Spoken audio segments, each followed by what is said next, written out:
ரொம்ப அநியாயமா அக்கிரமா இருந்தது மேடம். மிஸ்கின் பேசினாலும் அவ்வளோ வல்கரா பேசணும் அவசியமே கிடையாது. அங்க வந்து மாட்டாங்கம்மான்றது பேசிங்க, வெளியே பேசிங்க. ஒரு மேடை நாகரிகம் இல்லையா? என்ன பேசுறதா?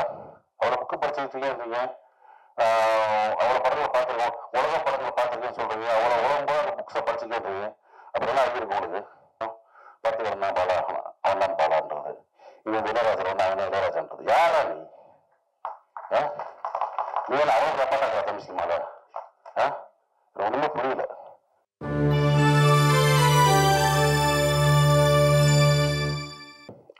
இந்த மாதிரி பாத்தீங்கன்னா ரொம்ப ஒரு அமைதியா, ஒரு ப்ளசண்டா, எல்லாருமே ஒரு பாசிட்டிவா, ஒரு அன்பா பேசுறாங்கல்ல. சமீபத்துல ஒரு மேடையில பாட்டில் ராதா படத்துல ரொம்ப அநியாயமா அக்கிரமா இருந்தது மேடம். மிஸ்கின் பேசினாலும் அவ்வளோ வல்கரா பேசணும் அவசியமே கிடையாது. இயக்குனதான் என்ன பேச கிடையாதுல்ல. அந்த மாதிரி ரொம்ப வீடியோ பார்த்தேன். ரொம்ப நம்மளுக்கு தலைக்குழிவா இருந்துச்சு. தமிழ் சினிமா வந்து இந்திய சினிமாவில் வந்து ஒரு பெரிய மதிக்கக்கூடிய ஒரு இடத்துல இருக்கு தமிழ் சினிமா. தமிழ் சினிமா இயக்குநர்கள் மட்டுமல்ல, தொழில்நுட்ப கலைஞர்களும் அனைவரும் வந்து இந்திய சினிமா லெவல்ல ஒரு பெரிய மதிக்கக்கூடிய இடத்துல இருக்காங்க. அதே மாதிரி இந்த மேடை இருக்குல்ல, ஒரு பிரசாத்ல தேட்டர் மேடை, பல ஜாம்பவான்களை பார்த்த மேடை.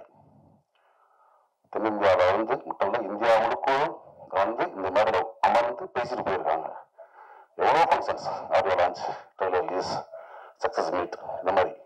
ஸோ அந்த மாதிரி மேடையில் வந்து எவ்வளோ பத்திரிகையாளர்கள் நண்பர்கள் இருக்கீங்க, நீங்கெல்லாம் பெண் பத்திரிகையாளர் இருக்கீங்க, நம்ம நண்பர்கள் நிறைய பேர் இருக்காங்க.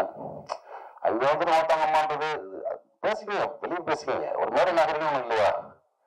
என்ன பேசுறதா?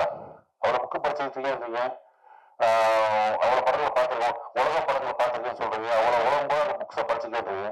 அப்புறம் என்ன ஆகியிருக்கு உங்களுக்கு? குறைந்தபட்சம் நாளைக்கு வேணாமா? ஒரு மேலே பேச்சா? உங்களுக்கு பெண் குழந்தை இருக்கு, எல்லாத்துக்கும் பெண், எனக்கு பெண் குழந்தை இருக்கு, ஸோ எல்லாத்துக்கும் இருக்காங்க.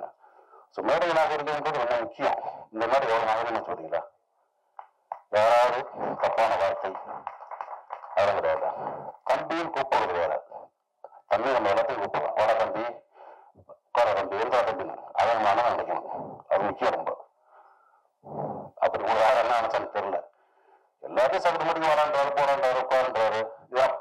இன்னைக்கு பேச நினைக்கல, தொடர்ந்து பல முறைகளை பார்த்துட்டு வரேன் நான் மிஸ்கின் பேட்ஸ் பேச்சுக்களை. சமீபத்தில் அண்ணன் போனா அவனுக்கு வந்து 25th இயர் கொண்டாட்டம். அங்கே பார்த்தா அவர் என்னமோ பெரிய குடியார மாதிரியும் பார்த்து வரணும் பாலா, அவன் தான் பாலான்றது, இவன் இளையராஜன் வந்து அவன் இளையராஜன்றது. யாரா நீ? நீ அவன் ரப்பாட்டா தமிழ்ச்சிமால ஒண்ணுமே புரியல. ஒரு போலி அறிவாளி அப்படிதான் சொல்லணும். அதாவது அன்னைக்கு மேடல போனாலும் மிக திறமையான அற்புதமான நம்ம மண் சார்ந்த கதைகளை மட்டும் எடுத்து பட மாட்ட இயக்குநர்கள், அமீரன் ஆகட்டும், வெற்றிமன் சார் ஆகட்டும், ரவி சார் ஆகட்டும், வனமொழி வியாபாரத்தை வந்து பர்கர் வியாபாரி குறைச்ச மாதிரி உலக சினிமா வந்து காப்பி அடிச்சு படம் பண்ணி ஜெயிச்ச ஒரு போலி அறிவாளி மிஸ்கின். எதுக்கு இந்த மாதிரி ரொம்ப அநாகரிகமா ஒரு மேடையில வந்து ஒரு ஆணவ பலாம் சொல்லி பேசி ரொம்ப மனசு கஷ்டமா இருந்துச்சு. ஏன்னா தமிழ் சினிமா இயக்குநர்களை நான் வந்து பெரிதும் மதிக்கக்கூடிய ஒரு கலைஞர். நான் எப்பயுமே ஒரு ஷூட்டிங் ஸ்பாட்டு போனாலும் சரி, இயக்குனர் என்ன சொல்றாங்க நான் வந்து அப்படியே கேட்டு அடிப்பேன். ஒரு பிளாங்க் பேப்பர் மாதிரி போவேன், ஒரு களிமண் மாதிரி போவேன். என்னை எப்படி வேணா வடிக்கலாம், எப்படி வேணா விடலாம், எதுவுமே நான் பண்ண மாட்டேன். என்ன எவ்வளோ ஒப்பனை உங்களுக்கு தெரியும். அதே மாதிரி படத்தையும் சரி சரி மற்ற விஷயம் ரொம்ப டாச்சலாம் பண்ணக்கூடிய ஆட்சி கிடையாது. ஏன்னா நான் கீழே வந்திருக்கோம், ரொம்ப கஷ்டப்பட்டு கஷ்டப்பட்டு ஒரு இடத்துக்கு வந்திருக்கோம். தமிழ் சினிமாவையும் தமிழ் சினிமா இயக்குநர்களையும் பெரிதும் மதிக்கக்கூடிய ஒருத்தன் தான். ஆனா அந்த நேரம் எனக்கு வந்து ரொம்ப அருவருப்பா இருந்துச்சு. ஸோ மிஸ்கின் அவர்களே, நீங்க தம்பியா இருக்கலாம், அண்ணன் இருக்கலாம், இல்லை என்ன ஒத்த வயதா இருக்கலாம். சினிமா சொல்லுவாங்கல்ல, உங்க அம்மா எங்க அம்மா இல்லை, சினிமா தாங்க, சினிமா இது. நீங்க வந்து ஒன்றும் ஒரு டைம் செட் ஃபிலிம் பண்ணிதான் நீங்க வந்து ஜெயிக்கல. குத்தாட்ட பாடல்கள், ரொம்ப சாதாரண கதையில் எடுத்தாலும் ஜெயிச்சிருக்கீங்க நீங்கள். சுசீந்திரன் மாதிரி ஒரு மண் சார்ந்த வெளிநாட்டு பொடியில் எடுத்தோம், அமீர் அண்ணன் மாதிரி ஒரு பருத்தி ஒன்று எடுத்தோம், ரஞ்சி சார் மாதிரி ஒரு மெட்ராஸ் படம் எடுத்தோம், பாலான மாதிரி சேது படம் எடுத்தோம், வாராசித்தல் மாதிரி ஒரு காதல் படம் எடுத்தோம். ஒரு கடல் மாதிரி தோன்றி எடுத்து நீங்கள் படம் பண்ணல. வெளிநாட்டு படங்களுடைய முகத்தில் அவருடைய ஷார்ட்ஸை காப்பி பண்ணி சீன்ஸை காப்பி பண்ணி ஜெயிச்ச ஆள். ஸோ இங்கே வந்து ஒரு போலி புத்திசாலி, அதை நான் வச்சுக்கிட்டு இன்னும் பல முறை பேசலாம். கொஞ்சம் நாகரிகமாக பேசுங்க. ஏன்னா நீங்கள் உட்காந்துருக்க மேடைகளில் பெரும் கலைஞர்கள் உட்காந்துருப்பாங்க.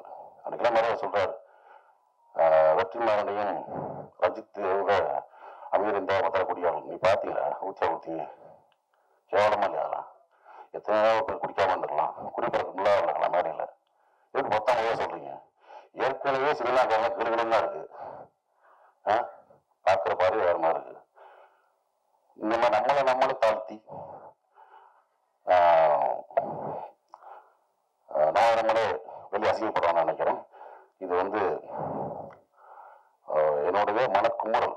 ஏன்னா இப்பவே சொல்கிறேன், தமிழ் சினிமா இயக்குநர்களை பெரிதும் மதிக்கக்கூடிய வணங்கக்கூடிய ஒருத்தன் நான். ஸோ அந்த மாதிரி இப்போ இருக்க இயக்குநர்கள் இந்த மாதிரி சும்மா போகிற போக்கில் மொத்தம் அம்மா இதுன்னு பேசுறது வந்து ஆரம்பிக்க கூட நினைக்கிறேன். ஸோ அதை நான் வந்து இங்கே பதிவு பண்ண நினச்சேன். அதுக்கு வந்து என்னுடைய கண்டனங்களை கண்டிப்பாக தெரிவிச்சுக்கிறேன். ஓகே.